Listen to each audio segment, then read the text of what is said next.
Libra Acrylic Nail Art Tutorial by Hotpinkzebrapolish.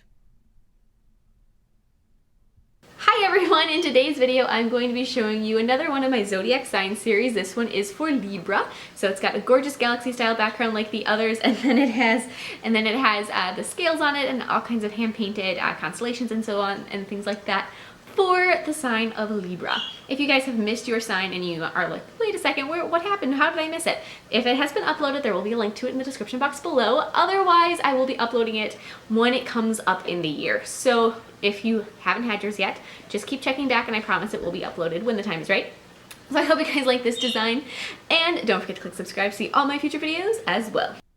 So to begin with, I'm going to create a gorgeous galaxy style background in this nail, or for this nail. So I added some really nice glittery blue, and then I'm going to be blending in some black and then some teal glitter, as well as just a touch of white at the end. So as you could see, I had the blue acrylic was still wet, and then I took my black and I kind of just swiped it up through it. So it had this very subtle little shadow of that darker black blending into it, which is really nice. It's just this nice foggy, you just want to kind of very gently blend the colors down the nail. It really helps if you're using relatively wet acrylic for this. So it's hard to tell in the video, but this nail is actually super thin as far as the acrylic is so thin at the end of this, at this point, just because the acrylic, as I was grabbing it, was so wet.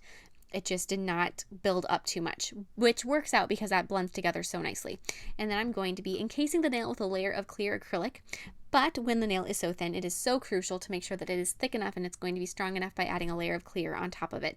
This also, to me, adds a really nice little bit of depth to it because you have this little kind of floating area between the painting and the background, which makes it even more deep for the galaxy.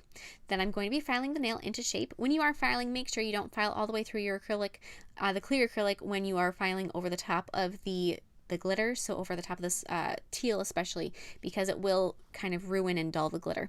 After I filed it with a coarse bit, I'm going to go over it again with a finer bit, which will make it so much easier to paint on and make the surface just really nice and smooth, and it'll just make the paint glide beautifully, which, especially if you're doing much for hand painting, it is so crucial to either buff the nail really well or use a fine buffer bit like that one.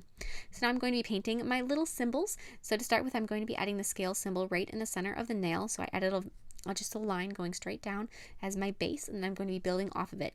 Now you do want this to be relatively symmetrical from side to side as best as you can. I know saying when you're doing something by hand and you want it to have symmetry, that's always something that for me is like, but the key here is not to try to do half and then go and do the other half.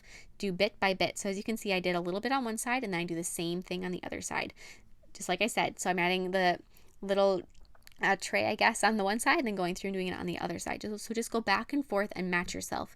That's going to give you way better results than if you try to do the entire thing on one side and then go through and do the entire thing on the other side. Just in general, whenever you're painting something with symmetry. This is something that definitely comes up a lot when you're doing a face, is you want to kind of just keep going back and forth and adding details to the face side to side so that you don't all of a sudden forget what you did someplace to achieve the effect that you did. So above the scales, I'm going to be adding the constellation, and when you're doing this, make sure you don't do it too big. This is a pretty tall, it's got quite a bit of vertical length, so you need to make sure that you don't make it too long where you run into the scales or run off the cuticle. Then I'm going to be painting the little zodiac symbol at the bottom. So start with a little half circle and then add a line coming off of it on each side, and then another line underneath that that's parallel. Apply a layer of gel sealer, and you are all done. I absolutely love the way all of these zodiac signs have been turning out. I hope you guys like them as much as I do. If you haven't seen your video, like I said in the intro, or for your sign, there will either be a link to it in the description box below if it has been uploaded, or it will be uploaded eventually when it gets to that month.